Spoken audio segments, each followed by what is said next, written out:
시청자 여러분께 문화 인사드립니다. 현월TV 윤목사입니다. 예, 목요일입니다. 목요일에는 몇 가지 컨텐츠를 로테이션으로 좀 진행을 했었는데요. 좀 길게 진행을 했던 것이 참된 교회란 무엇인가 시리즈는 끝이 났고요. 이달의 산행 영상은 중단된 상태고요. 산에 가고 싶습니다. 예, 요즘 표현으로 등산 마렵습니다. 예, 그냥 사실은 좀 그냥 밖에 좀 나가고 싶습니다. 예, 어쩌겠습니까? 그런데 목요 강설은 진행 중에 있고요. 용어 정의도 잠깐 이제 중단이 된 상태입니다. 그래서 이번 주부터 하나의 강의를 또 추가해서 주제는 복음인가 잡음인가 라는 주제로 참된 복음 길라잡이라는 시간을 좀 가지려고 하고 있습니다. 이것도 참된 교회란 무엇인가랑 좀 비슷하게 짧은 강의가 아닙니다. 시간을 두고 천천히 목요일에 3주에 한 번이라도 이렇게 전달하는 것이 좋지 않을까 제가 싶습니다. 오늘날 교회를 다니면서도 복음이 정확히 뭔지 모르는 자들에게 좀 경종을 울리고요. 그리고 참된 복음의 길을 제시해서 그것을 따르게 하는 것이 이번 강의의 목적이 되겠습니다. 지금은 제가 말세의 지마를 살아가는 성도의 영적 분별력이라는 주제로 시리즈 강의로 제가 동계하계 수련회를 진행하고 있습니다만, 한참 전에는 제가 영적 분별력을 위한 성도의 바른신앙 길잡이라는 주제로 8번 정도 수련회를 진행한 적이 있었습니다. 지난번 참된 교회란 무엇인가 시리즈도 그 주제의 일환으로 무너진 교회관을 세우는 내용이었습니다. 이번 강의의 주제도 좀 그와 연결되는 주제라고 보시면 되겠습니다. 오늘날의 교회 안에는 복음이 아닌 것을 듣고 교회 회원된 자들이 참으로 많습니다. 모든 사람들이 하나님의 사랑과 은혜와 용서와 복, 그리고 상상할 수 없는 하늘의 신령한 복도를 원하고 있고, 또 자신이 그것을 이루고 풍성한 삶을 살고 있다고 생각하면서 너무나도 쉽게 아멘으로 화답하는 일상들이 계속되고 있습니다만, 사실 세상에는 천국이 아닌 다른 곳으로 내달리는 열차에 타고 있으면서 자기 자신이 천국행 열차에 탑승해 있다라고 여기는 사람이 너무나도 많고, 구원이라는 것 자체를 갖다가 그저 천국행 티켓을 소유한 것으로 충분한 것처럼 품 안에 티켓이 아닌 티켓을 품고 다니는 이들도 있습니다. 심각한 것은 정통교단에 소속되어 있는 다니고 있는 많은 사람들이 그 주인공이라는 데 있습니다. 결론부터 말씀을 드리죠. 시작이 잘못되었다면 끝은 볼 것도 없습니다. 항상 말하지요. 제가 시작이 반이 아니라 시작이 전부입니다. 사실상 복음은 단순하게 어떤 예수 천당 불신 지옥이라고 하는 정말 우리 선교 초창기 때 외쳐졌던 그 원색적인 이 외침으로 간단하게 정리될 수 있을 만큼 그렇게 간단한 게 아닙니다. 구원이라는 것은 결단코 하나님의 전적인 은혜로 말미암는 것이기 때문에 하나님 편에서 구원하실 자를 창세전에 택하시고 또한 그를 천국으로 인도하시는 일은 하나님의 손에 달려있다라는 측면에서는 쉬운 거죠. 분명히. 그러나 구원이 간단한 몇 가지 과정을 거쳐 그 구원을 손에 집어넣을 수 있다라고 하는 식의 생각과, 그리고 실제로 자행된 왜곡된 복음의 주입, 저는 이것을 잡음이라고 표현합니다. 이것은 교회 안에 수많은 형식상, 명목상 유사그리스도인 읽기도 했습니다만 이런 자들을 양산하는 데 일조했다는 거죠. 그래서 저는 이를 제가 만든 용어입니다. 현대교회의 양산형 신자라고 제가 부릅니다. 양산형 신자는 찍어낸 거죠. 공장에서. 참된 신자가 아니라 짝퉁입니다. 근본 특강을 통해서요, 우리 시청자 성도 모두가 정말로 어떤 이러한 형식상, 명목상의 교인들이 아닌 정말로 하나님께서 보시기 훌륭한 그리스도인들의 삶, 즉 그리스도의 제자로서의 삶을 다시금 재정립하는 그런 계기가 되었으면 좋겠습니다. 단 한순간도 놓치지 않고요, 경청을 하시고요, 하나님의 귀하신 뜻과 교훈을 깨달아 내게 주시는 하나님의 음성으로 받으시고 그것을 갖다가 또 전할 수 있는 그런 귀한 우리 주님의 지체들이 다 되시길 바랍니다. 아멘. 자, 몇 가지로 나누어서 이 부분을 좀 살피고 오늘 첫 번째 강의를 마치겠습니다. 상당히 기니까요. 집중해서 들어보십시오. 첫 번째입니다. 마케팅으로 이미 변질되어 버린 현대의 복음을 우리가 좀 생각을 해봅시다. 마케팅이라는 것이 뭡니까? 소비자에게 그들이 원하는 것을 갖다가 주는 게 마케팅입니다. 고객이 만족할 때까지 고객이 원하는 것을 만들어 주는 게 바로 성공적인 마케팅 전략이죠. 시장에서 발빠르게 앞서 나가기 위해서 언제나 기업들은 언제나 고객들의 필요를 충족시키기 위해서 자신들의 상품과 그 메시지를 수정을 반복해야 됩니다. 이것은 분명 동네에 위치한 작은 매장도 예외는 아닙니다. 점포들도 마찬가지고요. 그런데 이런 어떤 고객 중심의 사고방식이 이미 기독교 안에 침투해 들어와 있다는 거죠. 한참 전에. 가령 예를 들어서 긴 예배 또는 긴 설교 안 하죠. 격식을 차리지 않지요. 어떤 이들은 청바지에 티셔츠를 입고 예배를 인도합니다. 화려한 조명이 있습니다. 멋진 밴드 악기를 이용한 고퀄리티 음향 시설에 영상을 이용하는 식의 예배와 설교. 제가 누차 강조를 했죠. 신사도가 운동이 침투한 곳은 다 이렇습니다. 교회에 처음 나온 이들, 이른바 신규 고객이죠. 고객이라고 표현하면 기분 나쁠 수도 있겠습니다. 교회에 맞잖아요. 그런 어떤 신규 고객의 눈높이에 맞게 설교를 해야 됩니다. 그러면 아주 쉽고 간결하게 해야 되겠죠. 너무 강하게 말해서도 안 되죠. 비판적인 원조도 안 됩니다. 최대한 고객께서 당황하지 않고 편안하게끔 설교를 뜯어 고치는 거죠. 기독교는 행복을 추구하는 공동체다. 이렇게 어떤 인식을 갖다가 팍팍 심어주는 것. 행복하고 즐겁기 위해 교회를 나와 예수님을 믿는 것이다. 이런 사실상 상품 광고에 가까운 광고지가 아니고 전도지죠. 전단지라고 보는데 저는. 물론 커피 전문점이나 백화점이라면 마땅히 그렇게 해야 됩니다. 당연하죠. 그러나 예수 그리스도의 복음을 전한다고 하면서 사람을 그런 것으로 유인하거나 또는 우선순위로 삼으면 사기를 제대로 치는 것이고 그것에 대한 결과가 오늘날 이 모양 이 꼴입니다. 자, 소비자를 위한 기독교가 기독교일까요? 한참 전에 교계에 소개되었던 정말 오래됐죠. 이 책도 제가 기억하기로는 2000년대 중후반에 나왔던 책인 것 같습니다. 예, 부족한 기독교 시리즈가 있었죠. 그 부족한 기독교를 작성한 사람도 사실은 믿음이 가는 인물은 아닙니다. 어찌됐든 그 양반은 부족한 기독교라고 표현을 했어요. 그런데 사실 그것조차도 잘못된 표현입니다. 그것은요, 부족한 기독교가 아닌 가짜 기독교입니다. 즉 기독교를 모방한 유사 종교에 불과한 것이니까요. 자칫하면 기독교가 부족하다는 식의 오해를 줄 수도 있는 거죠. 용어 선택이 잘못된 겁니다.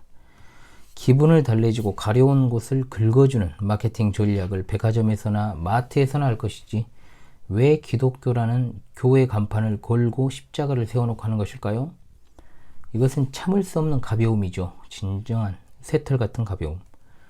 누구나 내가 대접을 받고 있다라고 생각을 하면서 접근한 곳에 과연 성경이 말하는 예수 그리스도를 통한 참된 복음이 있을까요? 미안하지만 그런 곳에서 접하는 복음은 단 1%도 복음이라 말할 수 있는 것이 없습니다. 단지 그것은 원래의 소리를 방해하는 잡음에 불과하기 때문에 교회에 소속되어 있음에도 영원한 심판이 그 사람에게 계속해서 머물러 있을 수밖에 없는 겁니다. 둘째로 자기 존중이라는 것은 거짓 복음임을 기억하십시오. 자, 참된 복음은 자기 부인입니다. 자기 부인. 자기 부인을 요구합니다. 결코 자기 성취가 아닙니다. 실용주의에 물든 현대 가짜 기독교는 복음을 마치 램프를 문지르면 나와 소원 들어주는 요정과 같은 것으로 만들어버리죠. 복음주의자라고 스스로를 소개하는 많은 사람들이 반문을 합니다. 예수님께서 우리가 행복하기를 원하시지 불행하기를 원하시지 않는다. 그런데 거기서 그치지 않고 덧붙입니다. 그런데 당신이 불행한 것은 당신이 행복해지는 방법을 모르기 때문이라고 말이죠. 물론 그들도 말합니다. 예수님은 당신을 대신해 십자가에 못 박혀 죽으셨습니다. 또한 그것을 믿는 것이 믿음입니다. 그 말 자체에 특별하게 잘못된 것은 없죠. 진리죠. 그러나 예수님이 십자가에 달려 죽으신 것이 고작 나의 생각을 긍정적으로 변화시키고 또 나의 자존감을 높여주시기 위해 내 자기 성취를 이루도록 해서 행복한 삶을 살아가도록 하기 위함이다? 이 말은 도저히 참을 수가 없는 말 아닙니까? 너무나 기독교를 갖다가 인간 중심으로 만들어버리는, 즉 하나님을 끌어내리고 그곳에 인간을 세워놓는 이 왜곡된 가짜 잡음은 용납할 수가 없는 겁니다. 따라서 거기에는 죄가 있을 리가 없죠. 죄인도 없습니다. 인간은 결코 불행한 존재가 아니고 가치 없는 존재도 아니었다는 겁니다. 어디까지나 그것은 자기 자신을 사랑하는 종교 아닙니까? 버리는 게 아닙니다. 원하는 것을 얻는 종교.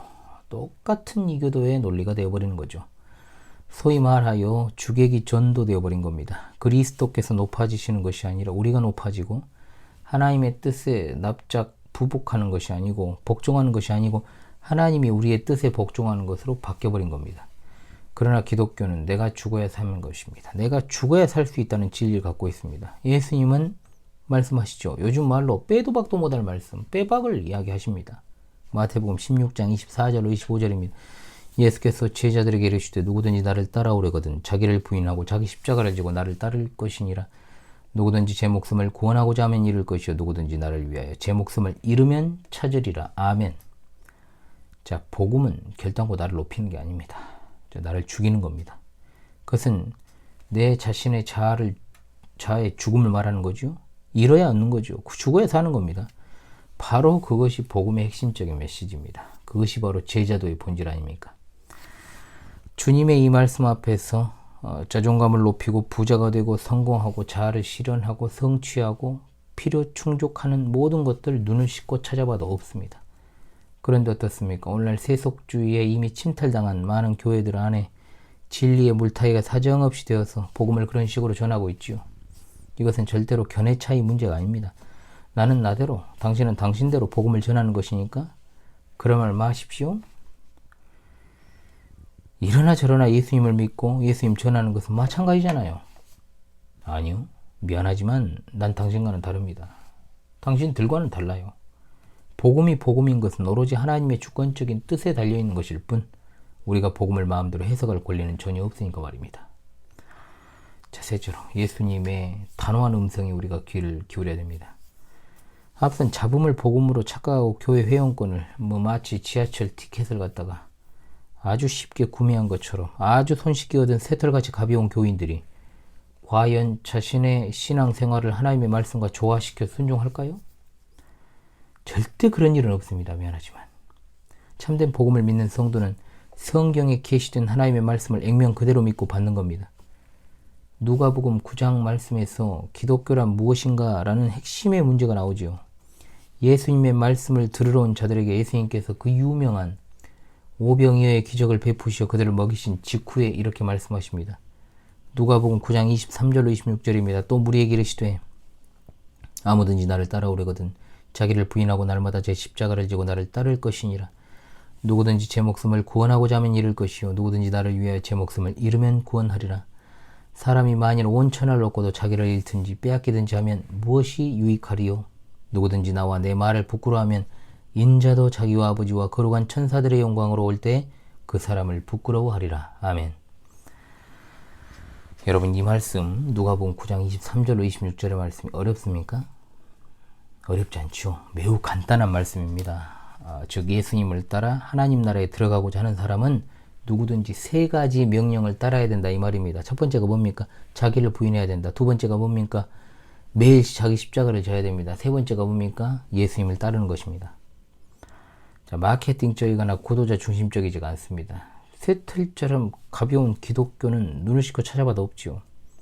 그런데 이것이 여러분 애매모호한 말씀이 아니잖아요. 예수님이 사역하시는 내내 이걸 갖다가 반복적으로 가르치시고 한 번도 바뀐 적이 없는 그리스도인의 되는 원리입니다.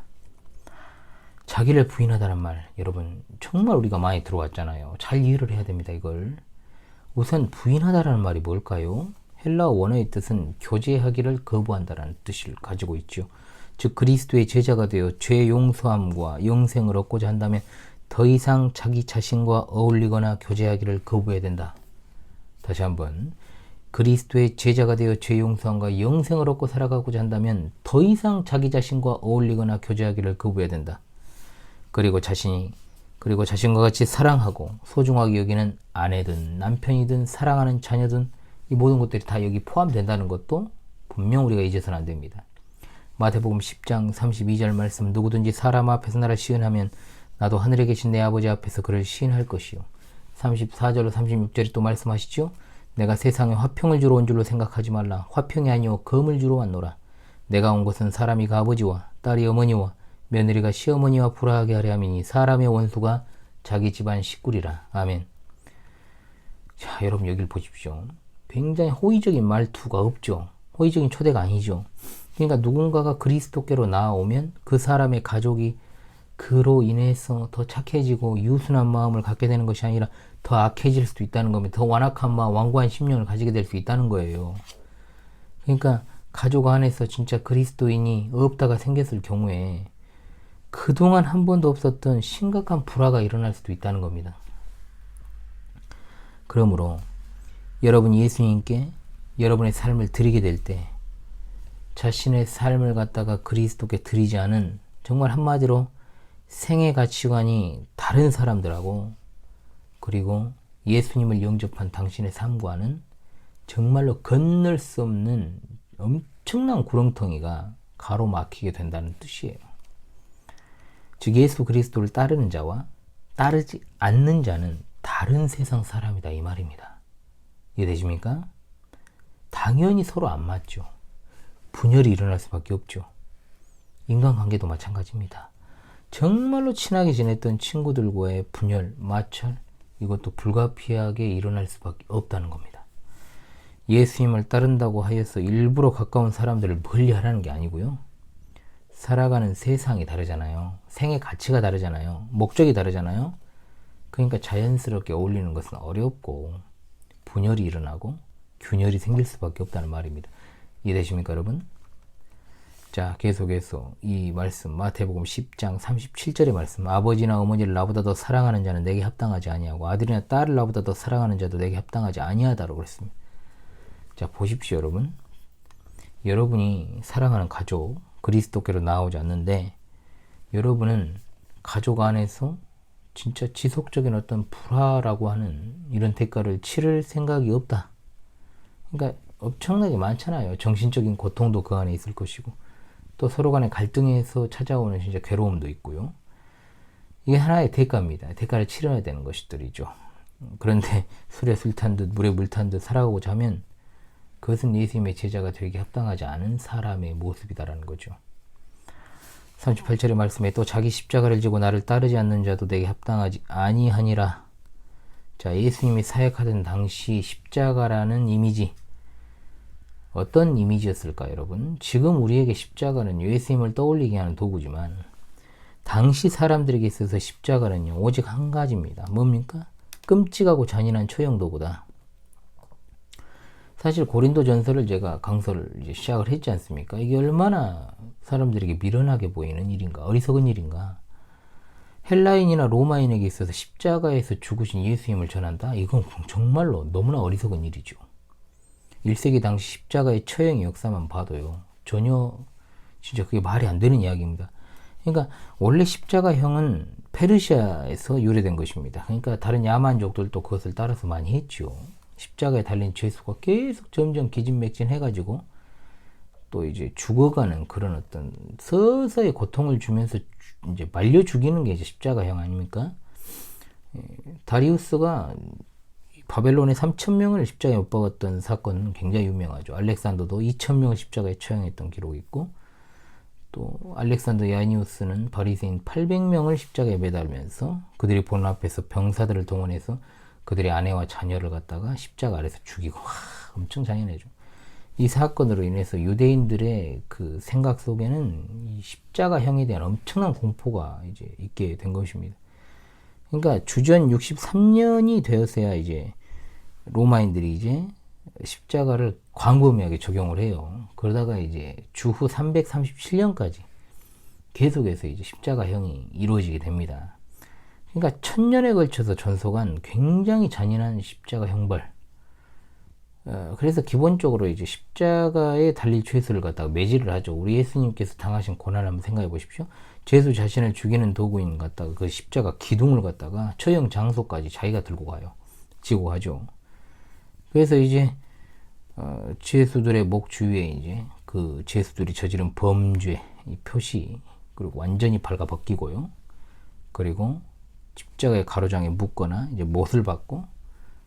똑바로 세운 기둥까지 들어 올린 후에 거기다가 이제 발가벗긴 채로 배 달았어요. 그래서 형 집행인들이 죄수들의 다리를 갖다가 깨가지고 이제 때려가지고 이제 부러뜨려가지고 이제 죽이기도 하죠. 다리가 부러지면은 죄수가 숨을 못 쉬잖아요. 이제 딱 축 처져가지고 몸을 못 일으켜 세우니까 왜 다리가 부러져가지고 지탱할 수가 없잖아요. 그러니까 질식해서 죽습니다. 그리고 이제 그대로 놔둬요. 어떻게 새들의 먹이가 될 때까지. 이 십자가처럼 이 끔찍한 게 없죠. 이 십자가형은 보통 누가 달립니까? 반역자, 로마에 반역하는 반역자, 그리고 악명 높은 강도, 암살범.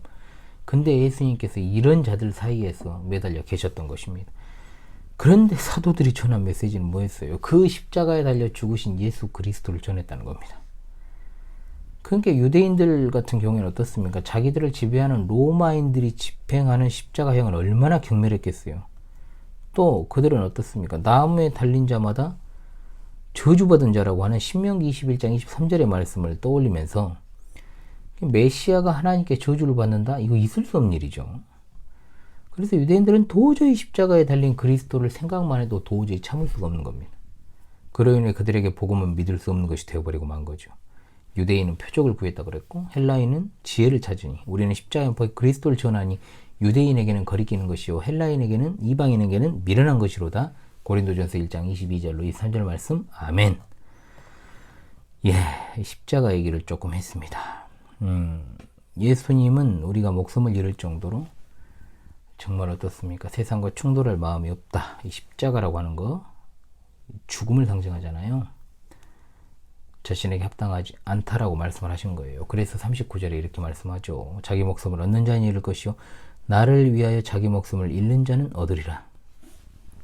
누가복음 9장과 마태복음 10장은 맞닿아 있습니다. 반복입니다. 목숨을 잃을 수도 있다는 겁니다. 인간 중심적인 것은 하나도 없죠. 이 메시지 안에.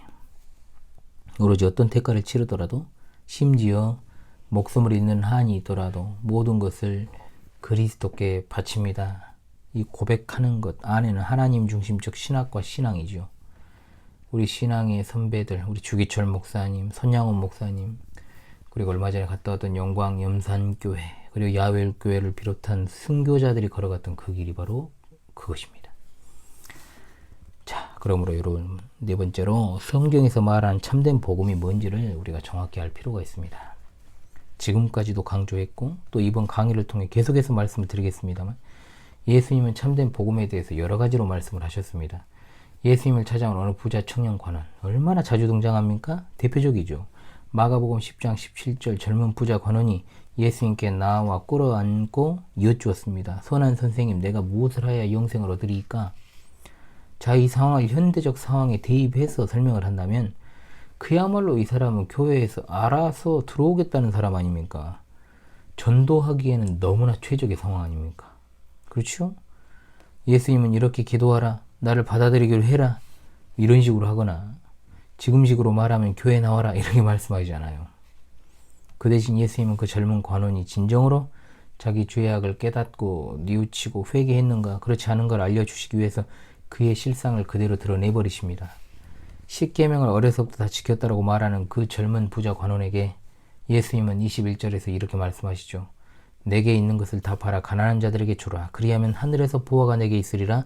그리고 와서 나를 따르라. 젊은 부자 관원은 실상 돈을 사랑하는 사람이었던 거예요. 청년은 예수님께 나와 자기 의를 인정받고 확인하고자 했을 것입니다. 그러나 예수님께서는 어떻습니까? 그 청년을 칭찬하면서 교회 오세요, 교회 나오세요 이렇게 말한 게 아니라 자기 의에 대한 환상을 버리고 자기 자신이 얼마나 무가치하고 비참한 죄인인가를 인식하고 나를 따르라. 우선은 네가 지금까지 의지하고 사랑했던 모든 재산 버려라. 이 젊은 관원한테는 죽기보다 정말 어려운 일이었을지 몰라요. 그리고 예수님께 순종하라고 말씀하신 거죠. 그런데 젊은이는 어느 쪽도 하지 않았습니다. 자기 죄를 인정하지 않았습니다. 자기를 부인하지 않았습니다. 그래서 22절에 이렇게 이어집니다. 그 사람은 재물이 많은 거로 이 말씀으로 인하여 슬픈 기색을 띠고 근심하며 갔다 그랬습니다. 예수님을 소유하느니 차라리 자기 의를 붙들고 돈과 재산을 단단히 움켜쥐기로 결정을 해버린 거죠. 자기 부인, 자기 희생, 복종 관심 없습니다. 그러므로 그는 예수님의 제자가 되기 합당하지 않았고 자기 스스로 구원으로 가는 문을 꽝 닫아버린 거예요. 그리스도교의 구원을 선행이나 돈이나 영향력을 통해 얻을 수 있다라고 하는 생각이 바로 복음이 아닌 잡음이니까요. 우리가 예수 그리스도를 따르는 것에 있어 희생하고 결별해야 될 것들을 결별하지 않고 예수님을 따를 수는 없다는 겁니다. 그것이 가족일지라도 심지어 세상 어떤 것일지라도 소유한 물질과 결별한 마음 없다면 그것은 예수님 따르는 게 아니죠. 그리스도인이 아닙니다. 명확한 양자택일을 말씀하고 계십니다. 제자도에 적당한 타협이 없으니까요. 누가복음 9장 57절 어떤 사람이 말합니다. 어디로 가시든지 나는 따를 것입니다. 자, 그렇게 말하는 자에게 예수님께서 그래? 잘 생각했다. 우린 지금 마침 고급 호텔 레스토랑에 가서 랍스터 스테이크 먹을 참인데 이렇게 말씀하신 게 아니에요. 누가복음 9장 58절에 여우도 굴이 있고 공중에 새도 집이 있을 때 인자는 머리 둘 곳이 없다. 나를 따르라. 넌 행복해질 거야. 응? 건강해질 것이고 부유해질 것이고 번영하고 성공할 거야. 아닙니다. 이렇게 말씀하십니다.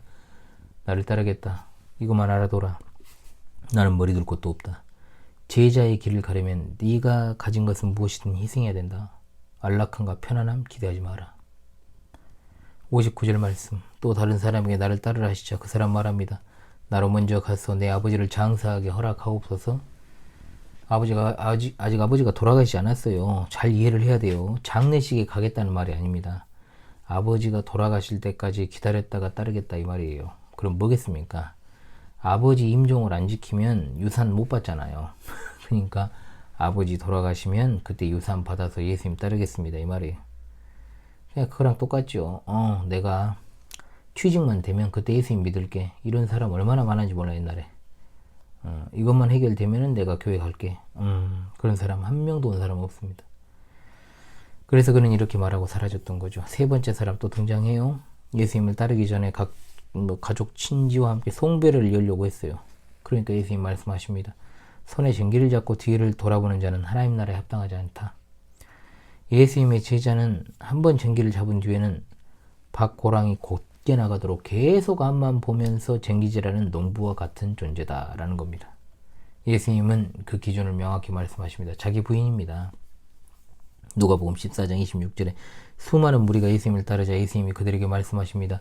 무릇 내게 오는 자가 자기 부모와 처자와 형제와 자매와 더욱이 자기 목숨까지 미워하지 아니하면 능히 내 제자가 되지 못한다. 참된 복음이란 자기 힘으로 하나님을 기쁘시게 하려는 모든 소망을 배격하는 것으로 얻는 구원이다 이 말입니다. 그리스도인이 된다는 것은 우리가 결정하지 않지요. 자기 존중 아닙니다. 자존감의 회복 아닙니다. 우리의 죄를 혐오하는 것입니다. 필사적으로 우리가 죄 용서함 받으려는 겁니다. 예수 그리스도는 죄와 사망에서 나를 건지시는 구주이심을 보고 내가 어떠한 대가를 치르더라도 어떤 것도 내가 기꺼이 포기할 마음을 먹는 거죠.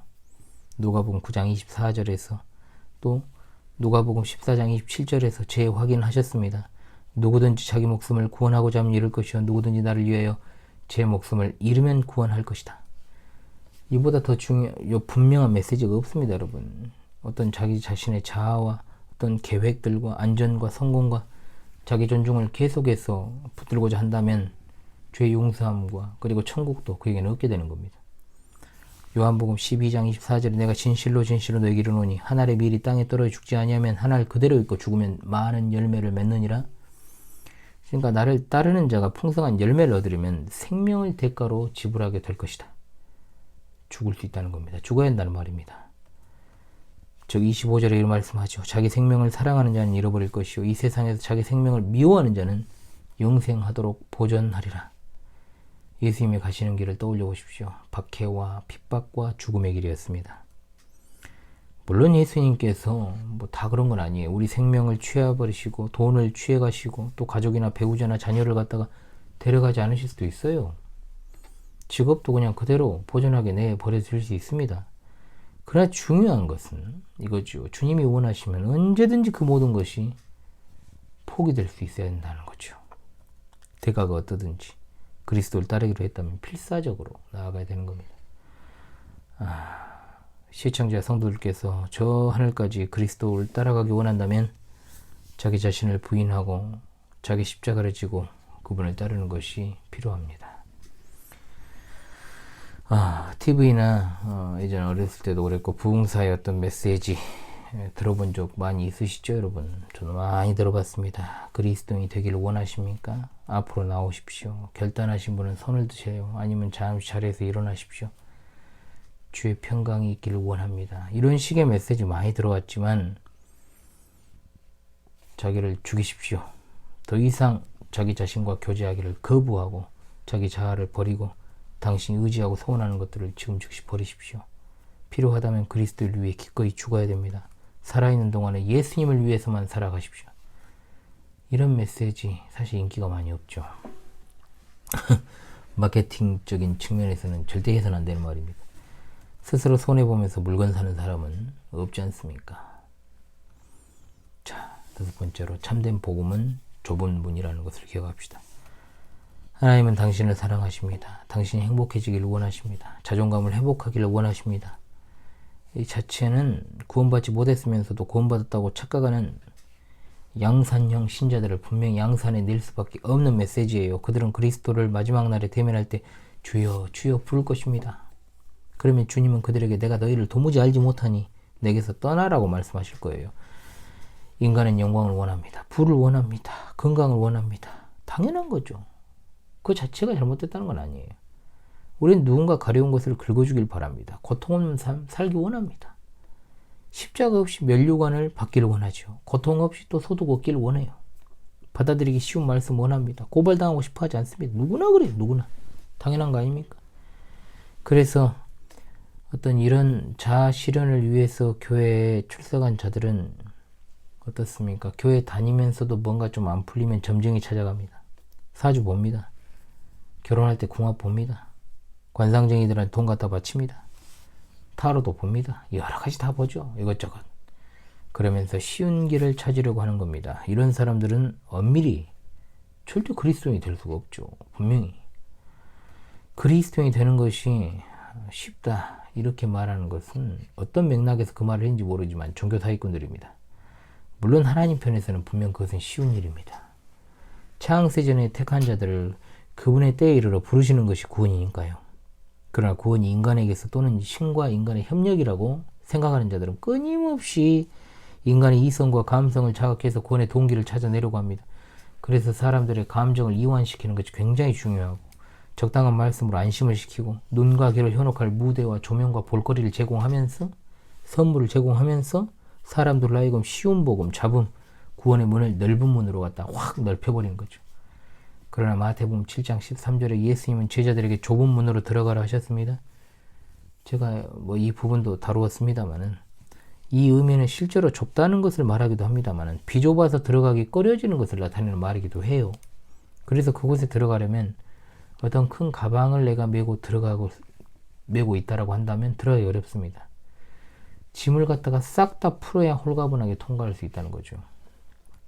그러나 이 시대 현대주의 물든 교회들이 전하는 복음 자체가 그래 왔잖아요. 넓은 문의 복음, 잡음이었어요.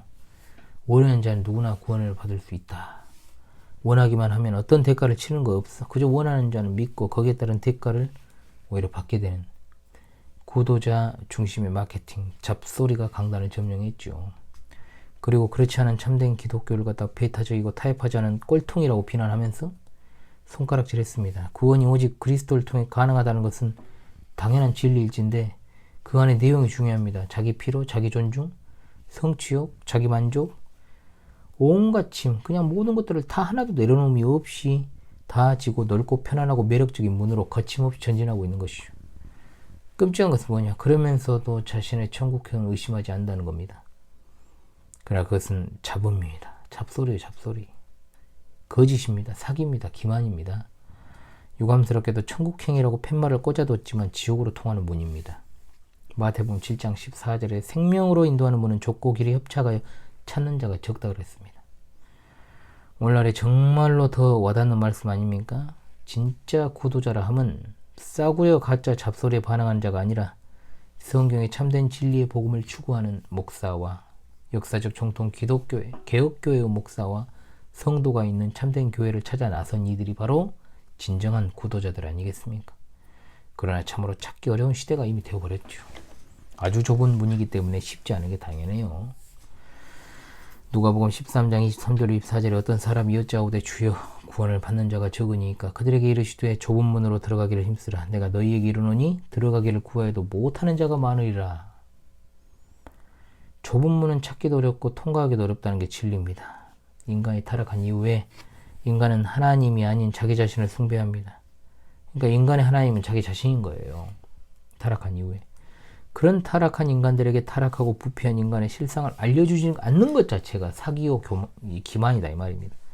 자신의 자아를 숭배하는 자들에게 예수님을 갖다가 램프의 요정 진이 만들어버리는 그것에 불과한 거예요. 자기 자신에 대해서 만족감을 느끼고 우리 필요를 채워주는 존재에 불과하게 되는 겁니다.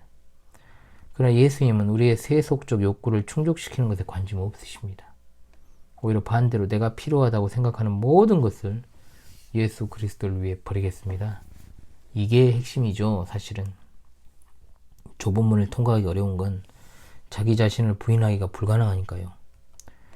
타락한 인간에게 남은 것은요, 알량한 자존심입니다. 타락한 인간은 누구나 자기가 자기 영혼의 주인입니다. 운명의 선장입니다. 자기 세계의 왕은 자기예요. 그러한 인간한테 자기를 부인해라, 자기를 죽여야 된다, 자기가 교제하는 것을 기뻐하면 안 된다, 자신은 아무런 가치가 없다, 아무런 칭찬을 받을 것이 없다, 어떤 것도 그 안에서 구원의 동력이 될 수 없다, 이렇게 말하면은 여러분 다 떠나지 않겠습니까? 예수님께서 오병이의 기적을 베푸시고 난 후에 거기에 담겨져 있는 본뜻을 설명을 하시잖아요. 그러니까 12제자 제외하고 다 떠났다는 사실 여러분 잘 알고 계시지 않습니까? 이 부분 제가 요한복음 6장 강설을 했지 않습니까? 잘 생각해 보십시오. 그러므로 그리스도께 나오는 데 있어서 당연히 대가를 지불해야 됩니다. 누가복음 14장 28절 30절에 예수님은 이렇게 물으십니다. 너희 중에 누가 망대를 세우고자 할진대 자기의 가진 것이 준공하기까지 족할는지 먼저 앉아 그 비용을 계산하지 않아야겠느냐. 그렇게 아니하여 그 기초만 쌓고 능히 이루지 못하면 보는 자가 다 비웃어 이르되 이 사람이 공사를 시작하고 능히 이루지 못하였다 하리라. 아멘. 이 말씀 맥락이 중요합니다. 여러분, 제자가 되려는 자는 비용 계산해야 된다는 거예요. 자, 교회 안에 많은 사람들이 지불해야 될 값을 모른 채 교회 다녀요. 그런데 성경은 분명히 그 대가를 지불하는 것에 대해서 반복적으로 말씀을 합니다. 그 비용이란 뭡니까? 제자가 되는데 필요한, 아버지 어머니도 미워하고 자기 자신의 생명까지도 미워하며 자기 십자가를 지고 예수님 따르는 겁니다. 오해하면 안 돼요. 일부러 뭐 의도적으로 부모를 대적하라는 거 아니잖아요. 생명을 가볍게 여기는 말도 아닙니다. 그러잖아요, 여러분. 이 세상에 어느 것도 예수님보다 소중히 여기면 안 된다는 거죠. 이거 분명한 사실이죠.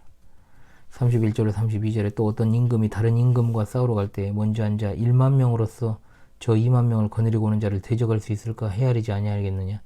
만일 못할 터이면 그가 아직 멀리 있을 때 사신을 보내 화친을 청할지니라. 아멘. 요지는 이거예요. 적을 이길 수 없다면 화친을 하거나 전쟁에서 이기기 위해 필요한 군사 확보해야 된다는 거. 그러니까 값을 제대로 이 비용 계산을 하지 않았다면 내게 오지 마라. 그 비용은 뭡니까? 자기를 부인하고 자기 십자가를 지고 자기를 굴복시키고 따르는 거. 누가복음 14장 33절의 말씀 핵심이 나오죠. 이와 같이 너희 중에 누구든지 자기의 모든 소유를 버리지 아니하면 능히 내 제자가 되지 못하리라. 아멘. 뭐 자기 모든 소유를 버린다고 하니까 무소유의 삶? 이걸 하면은 뭐 구원을 얻는다 이게 아닙니다. 기꺼이 그렇게 헌신적이어야 되고 세속적인 욕망 버리고 예수님 따르라 이 말입니다. 그분이 요구하시는 것은 무엇인지 따라야죠. 그분의 말씀에 순종해야 된다는 겁니다. 그러므로 진정한 기독교의 부활은 자존감의 회복이 될 수가 없죠. 자긍심을 갖는 것 따위도 될 수 없습니다. 진정한 그리스도교의 부활한 구원의 은혜를 받을 자격이 전혀 없었지만 우리 자신을 부인하고 매일 우리 십자가를 지며 그분을 따름으로 확증되는 성삼일체 하나님의 구원의 은혜입니다. 이것이 바로 복음이고 사람들에게 전해야 될 메시지인 거죠. 그러므로 7절로 고개를 만족시키는 것과 같은 메시지 과감히 버려야 됩니다. 자, 복음의 중심, 성경의 핵심, 삼위일체 하나님의 구원의 작정과 섭리사 아닙니까? 은혜라는 것이 받을 자격 없는 자에게 값없이 주어지는 하나님의 선물입니다. 따라서 성령께서 그 사람 안에 역사하지 않으면 아무도 그리스도인이 되려고 하지 않습니다. 성령께서 예수 그리스도를 통한 유일한 구원의 복음의 메시지를 적용하시고 죽은 마음을 소생시키시고 믿음을 일으키지 않으면 어떤 일을 한다고 할지라도 아무 일도 안 일어납니다. 그러므로 오직 성경의 참된 메시지, 복음의 메시지만이 성령의 역사로 말미암아 참된 구원을 가져오게 되는 겁니다. 은혜의 샘이 열려서 죄인에게 흘러들어가지요. 자신의 자아로 구원받을 만한 것을 아무것도 발견하지 못하고 정말로 무가치한 자아를 내가 미워하고 내 자신의 죄악들을 혐오할 때 하나님께서 우리에게 은혜를 주시는 통로가 열리게 되는 것입니다. 따라서 사람 중심의 복음은 다시 말씀드립니다. 복음이 아니라 잡음입니다. 잡소리입니다. 그것은 새로운 방명품에 지나지 않고 또 그리고 고대로부터 지금까지 옷만 받고 있고 세상에 등장했던 것들입니다. 가짜라는 거죠. 부족한 복음이 아닙니다. 완화된 복음도 아닙니다. 가짜입니다. 기독교를 매력적으로 보이게 만들기 위해 메시지를 희석해버리고 완화시키면 그것은 부족한 게 아니고 기독교가 아닌 거예요. 메시지를 반만 전달하거나 또는 변형시켜 전한다면 그것은 전하지 않는 것보다 더 나쁜 짓입니다. 차라리 아무 말도 하지 않는 것이 더 낫다는 거예요. 저의 삶도 되돌아보면 얼마나 후회스러운 일들이 많았는지 몰라요. 복음 전달과 관련해가지고 과거에 제가 청년 시절 이야기하면서 그릇된 교회를 이제 다녔던 그때 이야기를 해드렸었죠. 제가 예전에 제가 목사가 되기까지 그 내용에서 잠깐 다뤘었는데 제가 그곳에서 많은 이들을 전도를 했었습니다. 그리고 또 그때 전도했던 이들 중에 또 우리 교회에 초창기에 출석시켰던 사람도 있었습니다. 결국 다 떠났습니다. 없습니다. 특히나 이제 교회에 남아있던 그 사람들은 정말 나가기 전까지 이루 말할 수 없는 고통을 제게 줬습니다. 교회에 큰 해악을 끼쳤습니다. 그런데 그것은 결국 제가 뿌린 씨앗입니다. 제가 처음부터 그들에게 단호하게 이 복음의 메시지를 가감없이 잘 전달을 하고 또한 그러한 참된 교회로 그들을 인도했다면 가타부타 둘 중에 하나죠. 그때 이미 자신들의 길을 갔을 것이고 구원받지 못한 채 여전히 구원받았다라고 착각하며 우리 교회는 나갔지만 또 다른 교회를 제가 기웃거리는 사람도 있다고 들었어요. 알고 있죠, 제가. 여전한 사람인데요. 안 바뀝니다. 그러지 않았을 텐데 말이죠. 그때 딱 진짜로 제대로 메시지를 전해서 잘라냈어야 되는데 이 강의를 듣고 계신 여러분, 진리를 숨기는 것은 사람들을 돕는 게 아니고 사람들을 죽이는 행위라는 것을 잊지 마십시오. 이 시대 고객 만족을 추구하는 잡음들이 너무나 넘쳤지 않습니까? 그런 어떤 세상의 어떤 그런 흐름들에 귀 기울이지 마시고요. 성경이 주는 참된 복음의 메시지에 귀를 기울이시고 무엇보다 주님의 제자가 되는 그 제자도를 따르는 그 길을 갖다가 전하는 여러분 다 되시기를 간절히 소망합니다. 같은 주제로 또 로테이션으로 또 3주가 됐든 4주가 됐든 또 전하도록 하겠습니다. 오늘 주어진 메시지 상당히 길게 몇 가지를 전했습니다. 귀를 기울이시고요. 참된 복음에 대해서 깊이 생각하시고 그것을 전하는 것에 대해서도 잘 생각을 하시기 바랍니다. 지금까지 목요일 복음인가 잡음인가 참된 복음 길라잡이의 현월TV 윤목사였습니다. 다음번 시간에 금세 찾아뵙도록 하겠습니다. 감사합니다.